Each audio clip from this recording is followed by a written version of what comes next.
say hello to Leon Byner. Good morning. Good morning. How are you? Good morning, Leon. Hi. Good morning, Leon. I'm well, thank you. Excellent. Lovely to hear your voice. Likewise. Lovely. Yeah.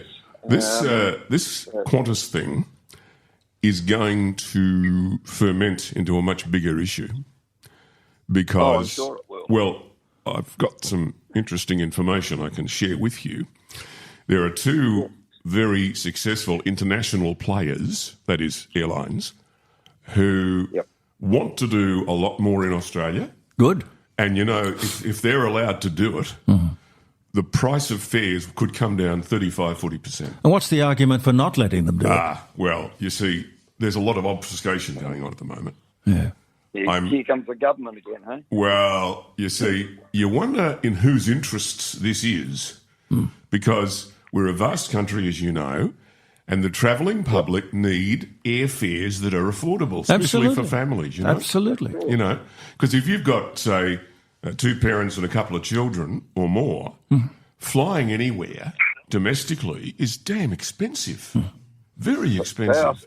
And I know that at least one international player wants to increase markedly the amount of flights, and they're basically getting shamrocked. Simple as that. Yeah. Is that Qatar? Yes. And there's another one too that's wanting to come in and do stuff. Look, I'm waiting on a briefing later today from somebody in the airline sector who always gives me good information on this. This is all going to blow up because we are a very vast country for the size and population. Yeah.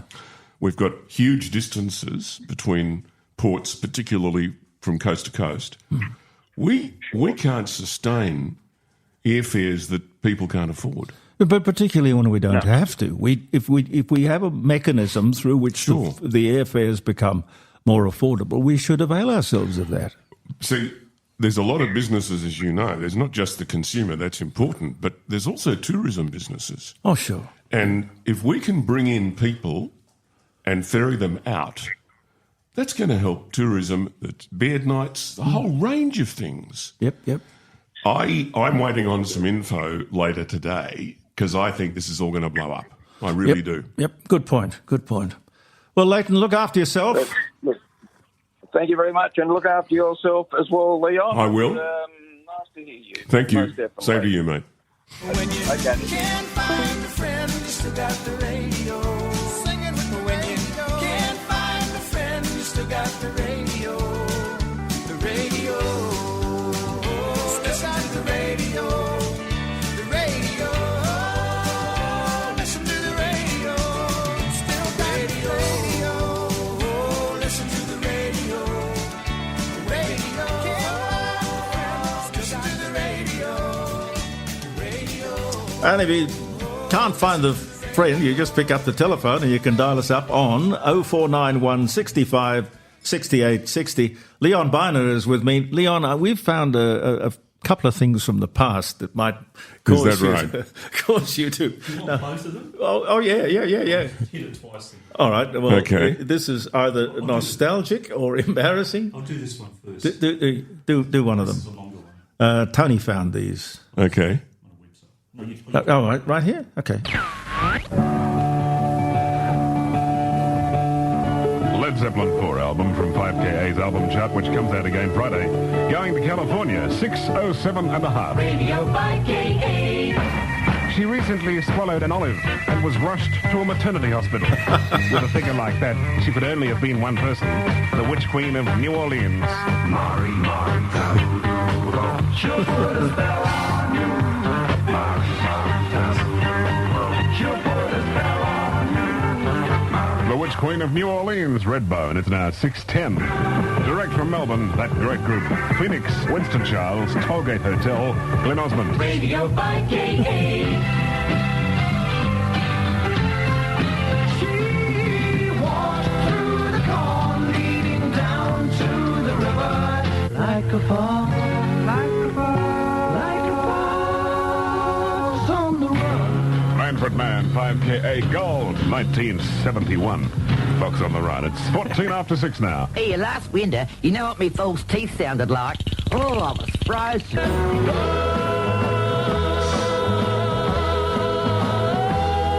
Morrison's to Pillow Honey long play like a cannonball. 6:24 on 5KA. It's now 77 degrees. Tomorrow we can expect a fairly warm day. Upper 80s expected top. And tonight's low in the low 60s. Everyone seems to be...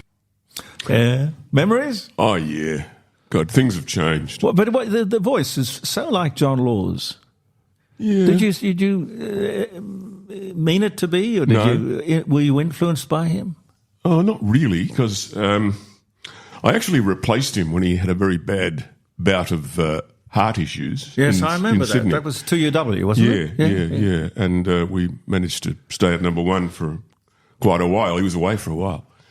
But no, I've been given good advice over the years by some wonderful radio people, and many of them elders, who have said, do not emulate others, be you. But you can't help being influenced by Oh, others. that's true, but you can be influenced, but you don't necessarily have to model yourself in such a way that you adopt a lot of their idiosyncrasies. No. How did you start? You went to the country to begin with? Yeah. Oh, see, now, this is an interesting story because when I was in my early teens, I needed to get out of home a lot because I had a stepmom who didn't really get on with me well, and the other way around too. Oh, yeah. So I found things to do. So what I did, I went to the Alfred Hospital Fate, and I got onto the public relations area and did all their loudspeaker PR. Experience. Yes.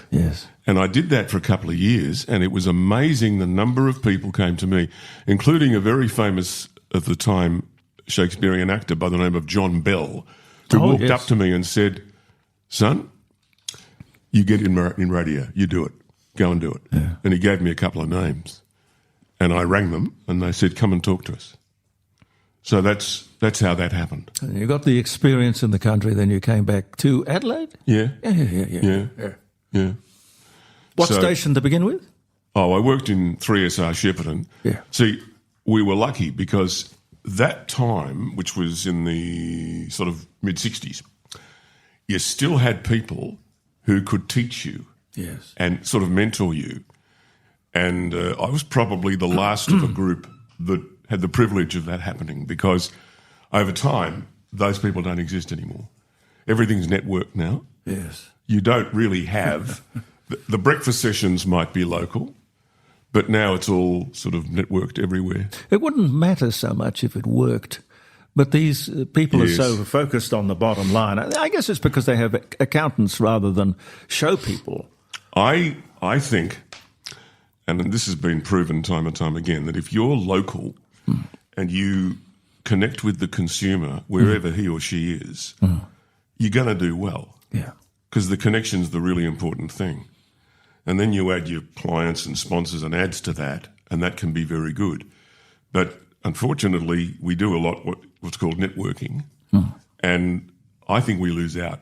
Because, you know, Shepparton's a big place, and there's a lot of other country areas around Australia with big populations, and they're sophisticated communities.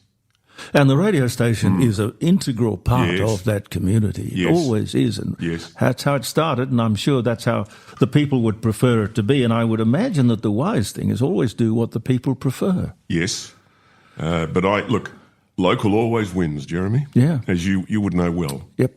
Because radio is that immediate, interactive thing. It has no peer when it comes to immediacy. You know, if you want to know what's going on or something breaks, everybody goes to the radio. Instant, Not the TV. No. Not the TV. We don't have to worry about the pictures. No. No, it's theatre of the mind apart from anything else. Yes. But you're one of the rare people who managed to be enormously successful in music radio. Yes. And then in talk radio. Yes. Tell me about that jump. Well, I was always destined for talk radio, simply because I was a nosy person growing up. And you're argumentative. And I always, when I see or hear something, I say to myself, I wonder why that is. How does that work? Yes. Why? And so that has driven me to a lot of things which, as a result, I thought, hang on, I should be across this. People need to know. Yeah. And that's always served me well. Yeah. Always served me well. Because I'm an interested person generally about stuff, and so are most people, if it affects them, you know. The trouble with a lot of show business people is that they tend to put you in a box. You know, you are a journalist, or you're a news reader, or you are a music person, or you're a talk person. And really, I've met people in radio who do the whole box and dice. Absolutely. I know many of them too. Yeah, don't confine people to a patch. Open the whole thing up to all the possibilities. Versatility is a wonderful attribute. It sees you through the hard times. Yes, it does. And anybody will tell you this. When you go to a careers advisor, they will tell you that open up your possibilities, don't restrict yourself, don't be too narrow, watch trends, be flexible, all those things. Yeah. And if you do that, you will, generally speaking, do a lot better than other people. Yeah. Always. Who with executives, you know, I can cast my mind back, and I remember people like Perce Campbell at 2GB and Stan Clark. And, I think there was a guy called Archer at 2UW. Was it Archer or... can't remember. But there were executives who had a great influence, and they seem to be more inclined to mentor you back then than the people who run radio and television today. The bloke at TUW was a guy whose name was Frank Jeffcoat. Oh, Frank Jeffcoat, yes, I know that. He was very interested in developing talent. Yeah. And that's a rare attribute. You don't see it now. You just don't see it. No, they seem to be more interested in wanting to sack it. But that as it may. Well, that's why you look in the media. Versatility is the key. Yeah. What is working today may not work tomorrow. But that's why you have to be constantly moving and changing and evolving with your audience. Yes, yeah, that's a good thing. They bring us along. Yeah. Well, you see, I've always been a nosy person. I've always wanted to know why something is so. How does it work? How can I adapt to use this? And it set me in good stead. He's a Virgo. Yeah, I'm a Virgo. Yeah. I'm a Virgo. Tony's a Virgo. Is that right? Virgo. 2 weeks to his birthday. 2 weeks to your birthday? Yeah. Oh, good. Andy, what are you? Cancer. Okay. 28th of June. Yeah. Have you got any more Leon in there? Oh, I've got one. Yeah. You've got one? Hit the red button. Hit the red button. Oh, yeah. Leon Byner. Good song. I like that. Yeah.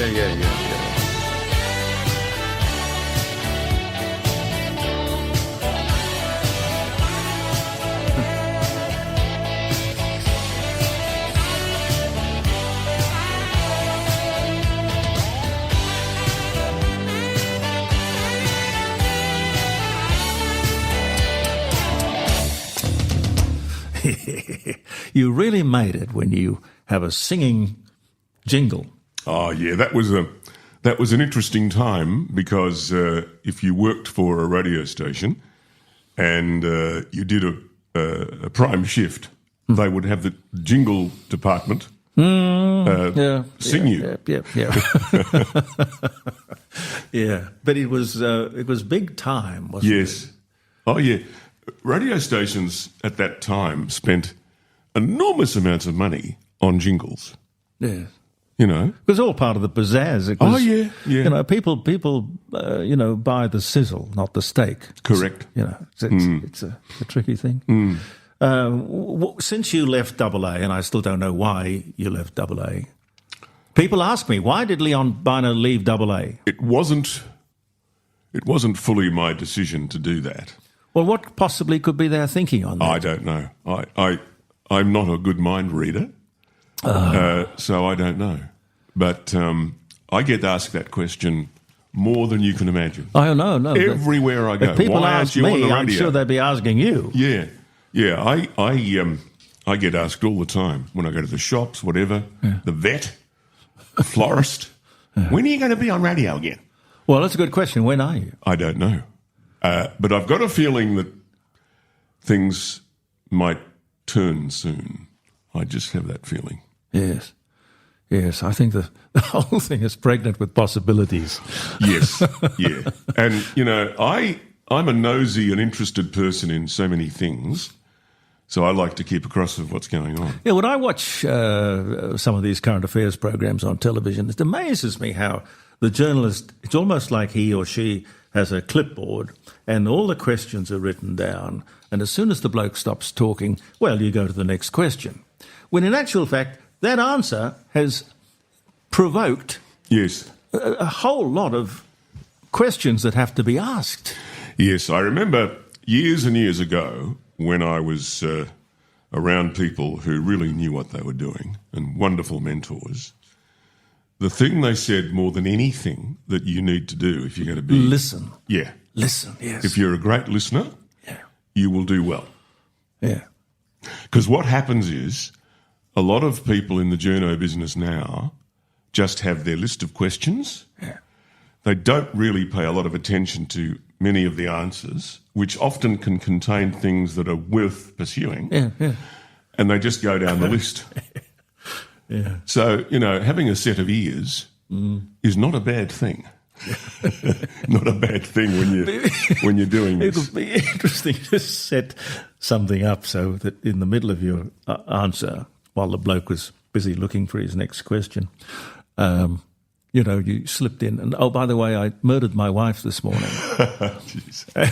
Yes. And then he'd come back and say, well, I see that you sold the old blue car, and what made you buy the new one? Because that's his next question. Maybe he didn't even write the next question. No. Yeah. Look, in this business, you kind of need to be an interested person in a whole lot of things. Yeah. And you also need to have information that not necessarily everybody has. Because, look, if you can't tell people something they didn't know or couldn't get from the paper, you're not doing your job. Sorry. No. I've often thought that the morning newspaper is, well, it's certainly a friend, but it can also be an enemy because you are confined to that, when in actual fact you should be able to think around it. Don't ring up the person who is quoted in the morning paper and get him to come on your program and repeat what he has said in the morning newspaper. But you got to think of it, there's got to be another angle. Take the story the next step. Totally agree. I've always worked that way, Jeremy. Always. Yeah. Well, that's why your programs have always worked remarkably well. In fact, I've never known you to bomb. You've never had a bad survey that I can remember. No. Oh, look, you can get them, but look, the overriding principle is if you pursue the right things that people care about or are interested in, and you take a neutral position, you can have your own opinion, but if you take a position to get answers to important things, you're never going to go wrong. You're never going to go wrong. Now, if you want to speak to Leon, if you're suffering withdrawals because you haven't spoken to him for a while, it's 0491 65 6860. It's a good number, Leon. Yeah. It's kind of got some iambic pentameter or something going for it. Don't ask me what that is because I've got no idea. I didn't know what it was. Yeah. No, it sounds good. I see that the energy regulator has sounded this clear warning. Oh, God. This summer you're going to see South Australia and Victoria with failures on the electricity grid. Now, you see, I've got a real issue with the way this country is deliberately impoverishing itself. Yeah. For no reason. Yeah. Okay, a lot of people don't like coal. We export billions of dollars worth to other countries. And they merrily use it, and we can't. Yeah. It's only one atmosphere. Yes. If they're putting it up there, or we are putting it up here, it's the same thing. The great irony of all this, you know, Jeremy, and I never cease to be amazed by this, is the twisted logic, because we export all this energy to other countries. Yes. We decide that we don't really want to use it ourselves. we then allow those countries to whom we export this cheap energy to come back and compete with us and make stuff at a price we can't afford to. It's funny, isn't it? So you can see just from that how cost ineffective we make it ourselves. Look, It's illogical. yeah. It makes no sense. And when Australia is contributing 1.3% of global emissions, Yes. we could close down the entire country and nobody would notice. Correct. So, Correct. yet we have this really strange situation whereby I can find the quote in here. Where was the quote? It was about the grid. Yeah. Governments will allow ideology to cloud their judgment and we'll pay the price. But the point they make here is that the renewables are not going to be online in time to fill the gap. So why would it be that we'd be closing down conventional power or coal-fired power stations prematurely? We would only close those down when we had the renewables on tap. Look, in my view, governments don't prioritise very well. The most important thing that people need is that when they throw the electric switch, it turns on. Yes, we have come to expect that. Yes. And I think we've lost that to some extent.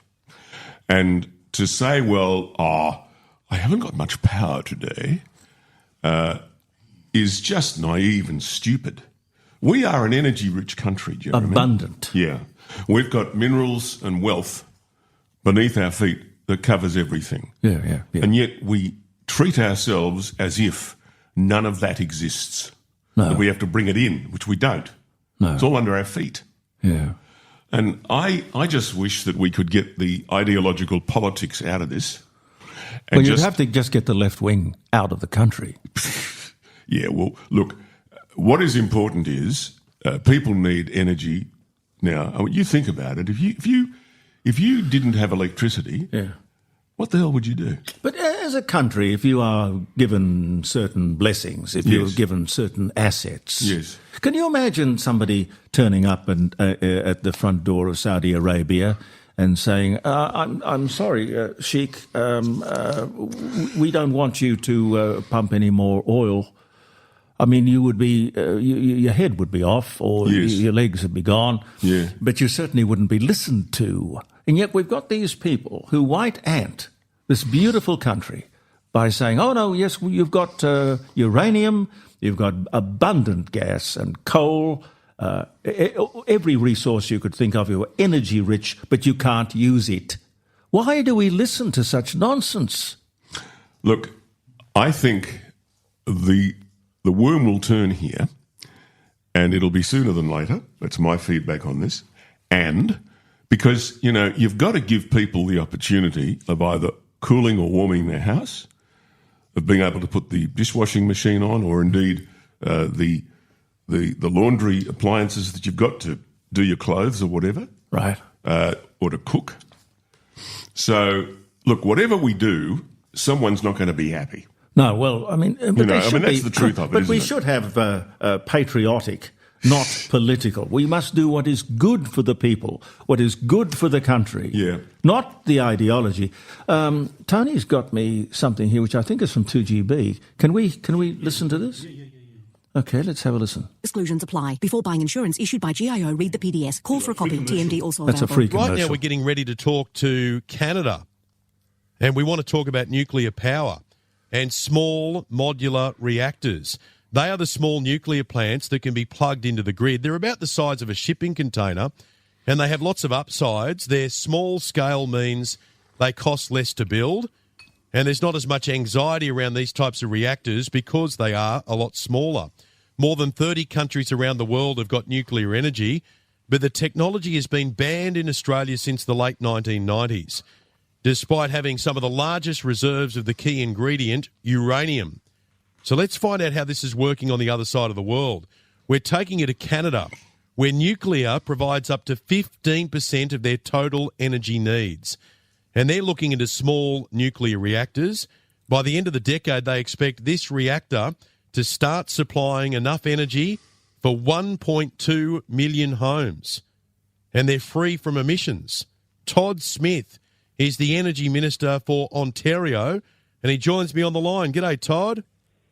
Hi, Ben. A pleasure to join you today. Thank you very much for talking to us. So you guys are powered by nuclear energy. Does it surprise you when you find out that in Australia we've got all of this uranium and we don't use nuclear? Well, a little bit. Yeah, sure. I mean, Canada is one of the largest uranium deposits as well, and we've been putting that uranium to good use for about 50 to 60 years here in Canada, and I'm the minister for the largest province in Canada, Ontario, and nuclear has provided about 60% of our electricity, reliable, affordable, and non-emitting nuclear power for the last 50 or 60 years. So it's been a real success story for our province. Todd, our Energy Minister in Australia, Chris Bowen, has given 5 reasons why we should not embrace nuclear power. So I wouldn't mind getting a quick comment from you on these. First of all, number 1, he says nuclear power is the most expensive form of energy available. Well, that hasn't certainly been the case in Ontario, and I can only tell you what's happened here in Ontario, but we're producing our nuclear power for about now 9 or 10 cents a kilowatt hour in this province. The previous Liberal government, which is the left-wing government that we had in Ontario, was paying exorbitant subsidies to renewable projects like wind and solar, which was driving up electricity and also was very unreliable and unstable. Nuclear power is baseload power. It's there 24/7, 365. It's power that you can count on at a very competitive rate at about 9 or 10 cents a kilowatt hour now, and it employs about 76,000 workers in our province and in our country. He also says the small modular reactor technology is unproven. Well, I would say he's sort of right on that, although we do have a technology that we've chosen here in Ontario that's based on the boiling water reactor, which is proven technology that we've had for 50 or 60 years. So it's just a smaller, scaled-down version of what we've had operating in North America for a long, long time. And, one of the things that we like about the small modular reactor, the BWRX 300, the one that we're building at our Darlington nuclear plant here in Ontario, is that not only is it going to be smaller and more flexible, meaning you can locate it in places where you would be able to phase out coal at coal locations right now, but it is a proven safe technology. Yeah, and that's different to what our energy minister says, where he says it's not a flexible source of energy. He also says that small modular reactors would produce no small amount of waste. So what's the waste component? Well, I can tell you that our CANDU reactors that we have operating across Ontario now, the spent fuel or the waste that has come from those facilities over 50 years fits on the size of a football field. So it's not a lot of waste. It's actually, and the small modular reactors will produce even less waste than that. And there are currently plans with some emerging technology to use spent nuclear fuel as well in future technology for small modular reactors. So there is a plan to deal with waste in Ontario. It's a federal agency, the Nuclear Waste Management Organization, that is currently siting a deep geological repository for that waste. But it's generally very, very small. And, I've heard different analogies from the folks in the nuclear sector talking about the fact that if you were to go per capita per person in our country, the amount of waste that one person would consume in their lifetime is the equivalent to a Coca-Cola can. And this is a crazy thing because we're making these changes as far as our energy sources go because we want to protect the planet for the generations to come. But when you've got nuclear, we're afraid of adopting it in Australia, even though it's environmentally friendly. Well, yeah, it's non-emitting. And, our federal government has come around a long way on nuclear as being the only pathway to net zero because of the reliability factor, because of the amount of energy that can be produced from a very, very small footprint. You're talking about a very small chunk of land that produces enormous amounts of megawatts. And so it makes sense because it's power that's going to be there. It's power you can rely on, and it's a very, very small footprint for these facilities. So we're seeing a big sea change, not just here in our country in Canada, but also around the world when it comes to nuclear. Many countries in Europe that made the mistake, and they admit that they made the mistake to shut down their nuclear plants, are now going back to reopening those nuclear facilities. And, our advice here in Ontario is to continue on the path of nuclear. And we're seeing some of the biggest polluters in the world, like Poland, deciding that nuclear is the way that they can phase out coal and do what we've done here in Ontario and clean up our emissions from the electricity sector. We're relying on wind and solar as part of our transition. Can you give us a comment on that? Well, for a time, our government here moved on wind and solar in a big, big way, and it's created some serious problems for our system operator. And even some provinces here in Canada this week have had challenges with having an unreliable system. You have to have generators that you can count on. You can't see economic development if you have unreliable power in your jurisdiction. So nuclear is a baseload, non-emitting power source that you can count on to be there so you can see economic development. And we've had enormous economic development of late here in Ontario, major investments in the electric vehicle sector and EV battery sector, a lot of immigration happening here, so we have to build a lot of homes, and we're seeing manufacturers moving to electrification as well, getting away from natural gas and coal-fired facilities to grow electrification in the manufacturing sector. So I would say, in a nutshell, it's been a very, very big success story for our province. And your advice to Australia, don't be afraid of going nuclear. No, and if you have questions about nuclear, contact a jurisdiction that has relied on nuclear for 50 or 60 years. We've had a number of your MPs that have come over and visited Ontario and had a conversation with us. And don't be afraid to check it out. I'll tell you, it's a great success story, especially our CANDU fleet, and now we're really excited about where the small modular reactor is going. It is the answer. It's energy autonomy, it's energy security, and it's reliability that jurisdictions are looking for to power their growing communities. I've got an idea, Todd. We might swap you with our energy minister. Well, I'd love to come down for a visit, that's for sure. Yeah, we'll fast-track your Australian citizenship and we'll make you the energy minister of Australia. Sounds like... Thank you, Ben. I think Ben, my wife would actually it sounds like a good idea. That's Ben All right, Fordham. well, if you ever We'll come just down end it there. There we are. Yeah, well, that's, to me, very persuasive. And it would be plain ignorant for a country like Australia not to explore that. It's all about Greens' preferences. Well, let's get rid of the Greens. Well, you see... Well, let's get rid of Labor. The politics of this is that if you've got an ally who can get you seats or get you elected, the last thing you want to do, and this is from a political pragmatism point of view, is upset them. And that's really what this is about. Well, these guys are in Canberra to look after the interests of Australia and Australians. We would hope so. And they are not doing that. We would hope so, yes. Okay, not to explore that sort of technology and to do it out of plain ignorance and political bias and still get elected is pretty amazing. You know, the irony of this, Jeremy, is that Australia has a very significant amount of uranium. Yes, indeed. And we send it away for other people to use. Yes, but we're not allowed to do it ourselves. No. It's stupid. Do you remember that kerfuffle when, I think it was Western Mining? Hugh Morgan, I think, was the head of Western Mining at the time. And they had discovered this incredible uranium deposit at Roxby Downs. Yeah.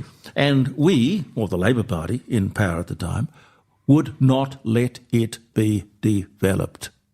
And the only reason it was developed was that one man, one Labor guy, and I think his name was Normie Foster. Yes. You remember Normie Foster? Yes, I remember Norm Foster. And he crossed the floor, which is totally verboten in the world of Labor. Yeah. And he was ostracised and humiliated and castigated, and, well, I think he died a broken man, but he did for South Australia a wonderfully generous thing that his political party would not. Now, to me, in Sydney, we have, for 60 years, we have had a full-on nuclear reactor. Yes, Lucas Heights. Lucas Heights, and Yeah. it certainly hasn't blown up. No. It was, admittedly, when it was built out in the sticks, but suburbia has crept up and there are suburban houses all around. You know what the great irony of all this is? That nuclear medicine now is a very big part of the treatment of the sick people. Oh, absolutely. And it has enabled many who may not have survived to live very full lives. Yes, indeed. Yes. And yes. we should never forget that, you know. No. Sometimes, you know, when you've got an ideology, that's fine, but the ideology's got to work for the person, not the person work for the ideology. And I think sometimes Australia gets a little bit caught up in its own bind on this stuff. You know, we've got a lot of minerals and wealth under our feet. And what we should be doing is making sure that whatever we've got that can advantage us and we can use to help and enrich the lives of everybody, we should use. Yep, the commonwealth. Yes. It is our great luck, if you like. Yeah. But we extend it out a bit further from nuclear medicine, where I don't know what they are, gowns and maybe bits and pieces of medical equipment, low-grade nuclear medical bits and pieces, stored at the moment in North Terrace, I'm told, in lift wells and stairwells and things like that.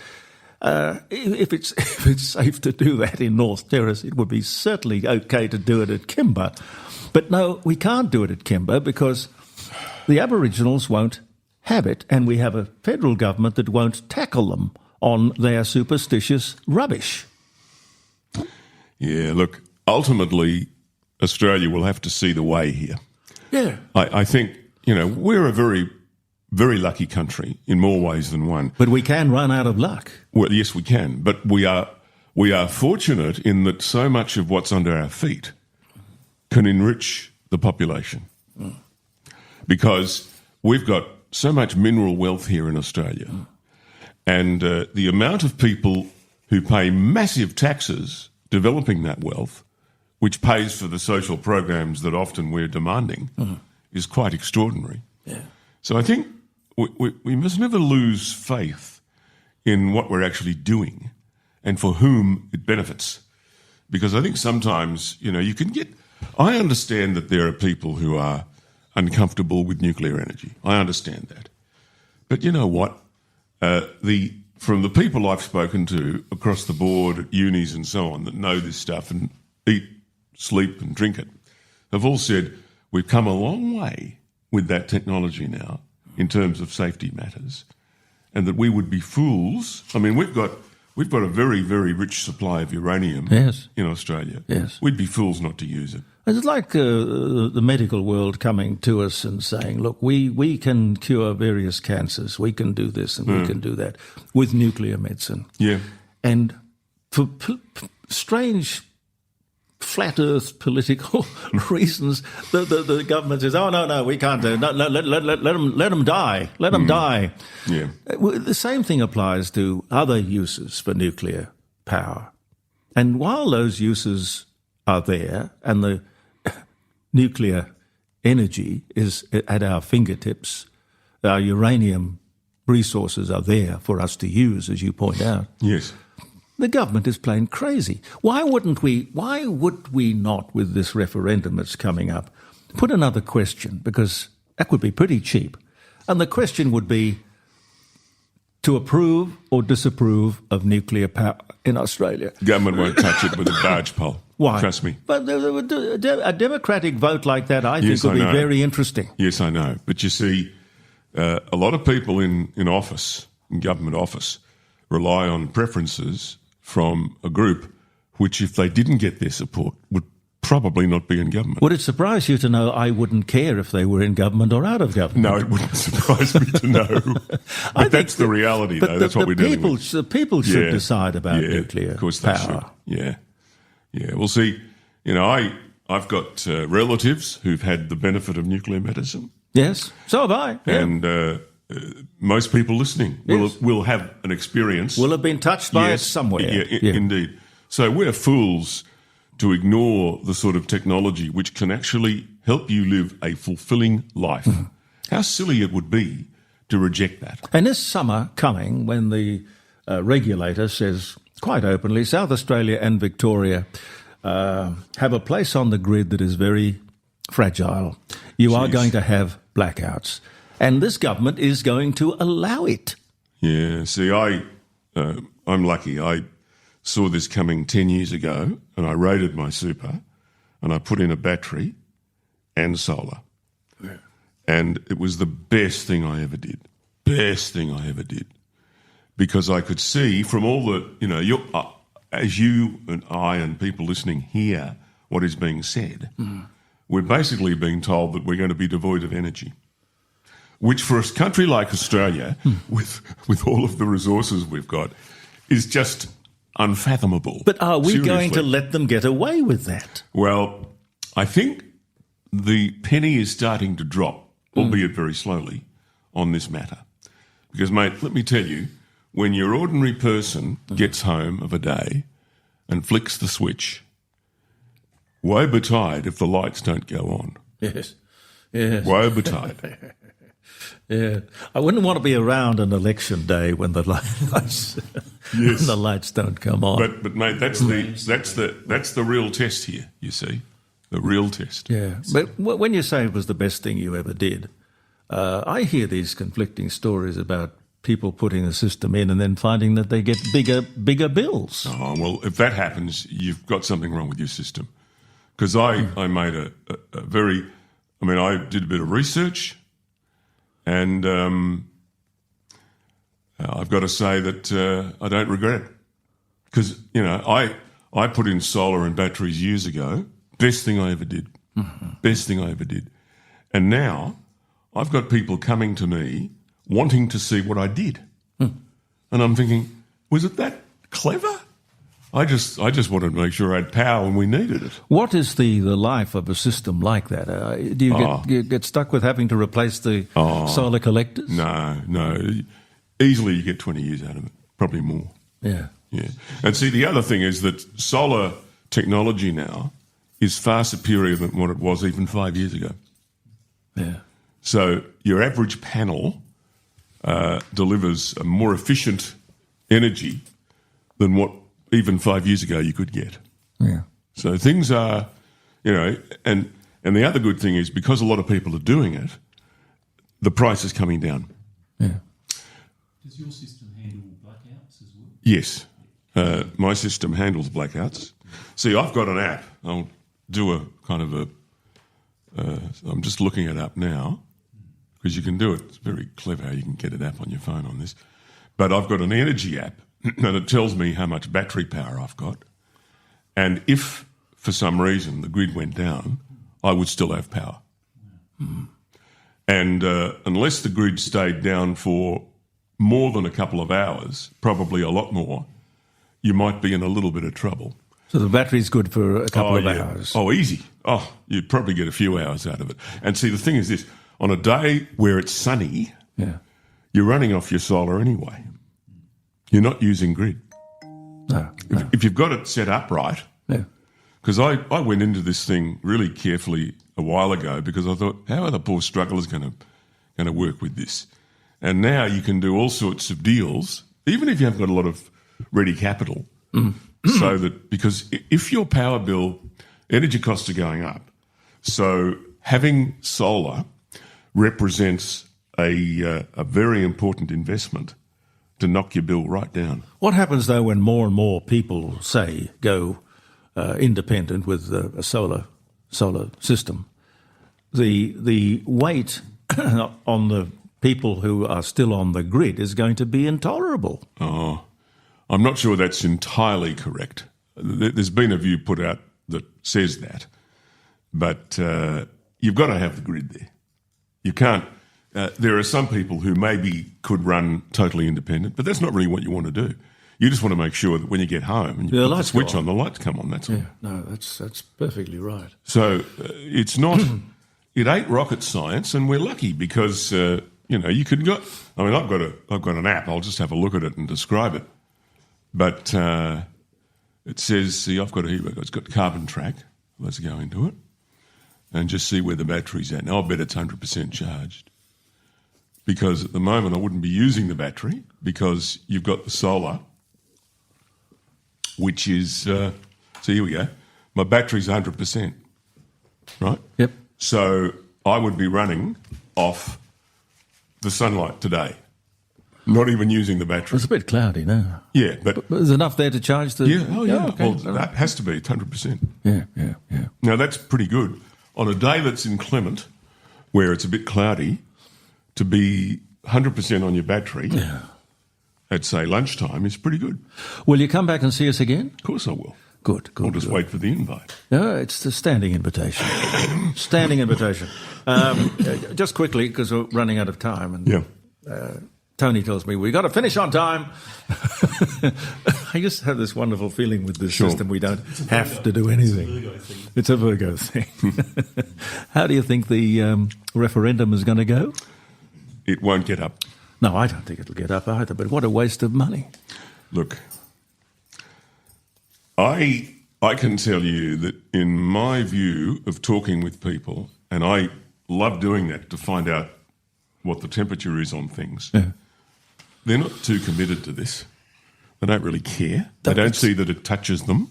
No. They don't see that it's relevant to them. I know for some people it is, but for the majority, they just say, what are you talking about? No, I mean, even Aboriginals are divided over it, let alone the white versus black or black versus white community. And there is just too much doubt. The safest thing in the world is, if in doubt, don't. Well, the polling suggests the no's going to get up. Yeah. And I can't see any big watershed of change that's going to make that any different. No, I agree with you. No, great to see you. Likewise. You look very well. Thank you. Just enjoy the rest, because I sense somehow you're not going to have too much of it. No. Whatever's looming is which is a wonderful thing about the business, because it's in a constant state of movement. Yes. Well, see, being the nosy person I am, always asking questions, and something happens and I think, hang on a minute, I wonder why that's happening. And then you pull the rug and see what's going on. You think, hang on a minute, I better pull more of this. Look under the rug. Yes. And that's where all the secrets are. Okay, well, we've got to go. Lovely to see you. Take care. Leon Byner, ladies and gentlemen. Thanks very much for being with us. Now, we'll have the podcast Monday, Tuesday, Wednesday, Thursday next week, and, of course, the Facebook page From the Garage. Thank you very much for being part of jeremycordeaux.com. Look after yourselves, have a lovely weekend, and goodbye for now.